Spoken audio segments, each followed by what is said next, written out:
बिस्मिल्लाहिर्रहमानिर्रहीम।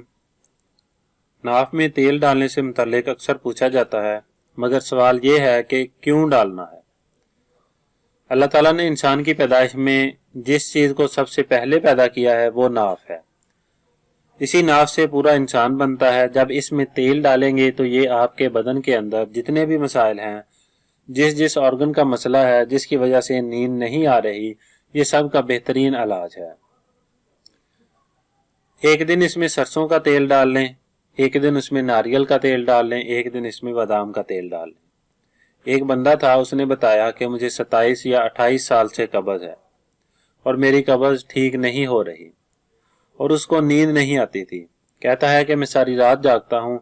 मैंने उससे कहा कि ये 3 तेल डाल लो। उसको 2 तेल नहीं मिले, उसको सिर्फ बादाम का तेल मिला। उसने वही डालना शुरू कर दिया और 10 दिन के बाद उसने मुझे फ़ोन किया और कहा, डॉक्टर साहब माशाल्लाह मेरी 27 साल की कब्ज ठीक हो गई है। आज हम आपको नाफ के ज़रिए चंद ख़तरनाक बीमारियों का इलाज बताएंगे। नाफ अल्लाह पाक की तरफ से इंसानों के लिए बहुत बड़ी नेमत है। कुछ साल पहले का एक वाक़या है कि एक बूढ़े शख्स को एक आंख से सही नज़र नहीं आ रहा था। ख़ास तौर पर रात को नज़र ज़्यादा ख़राब हो जाती थी।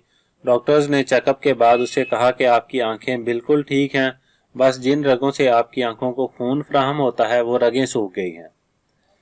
नाफ के ज़रिए चंद अहम बीमारियों का इलाज दर्ज झैल है। आंखों का सूख जाना या सही नज़र ना आना।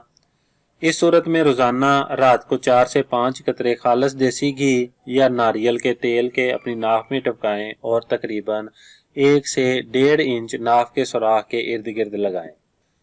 दूसरा तरीका, घुटनों के दर्द के लिए इरंडी का तेल 4 से 5 कतरे अपनी नाफ में टपकाएं और नाफ के इर्द गिर्द लगाएं। तीसरा तरीका, कपकपी और हर किस्म के जोड़ों के दर्द के लिए और जिल्द की खुश्की के लिए सरसों के तेल के 4 से 5 कतरे अपनी नाफ में टपकाएं और इर्द गिर्द लगाएं। अल्लाह पाक ने नाफ में ये कुदरत रखी है कि अगर जिस्म के किसी हिस्से की रगें सूख जाएं तो नाफ के जरिए इन रगों तक तेल पहुंचाया जा सकता है, जिससे वो रगें दोबारा खुल जाती हैं। अगर बच्चों के पेट में दर्द हो रहा हो तो उनकी नाफ में तेल लगाएं, इंशाअल्लाह चंद ही मिनटों में शफा मिलेगी। इसके अलावा तेल तनाव की कमी के लिए भी नाफ में इस्तेमाल किया जाता है। वीडियो के आखिर में मेरी आप लोगों से गुजारिश है कि अगर आपको हमारी वीडियो अच्छी लगी हो तो हमारे YouTube चैनल को सब्सक्राइब करें और वीडियोज़ को लाइक और शेयर कर दिया करें। जज़ाकल्लाह।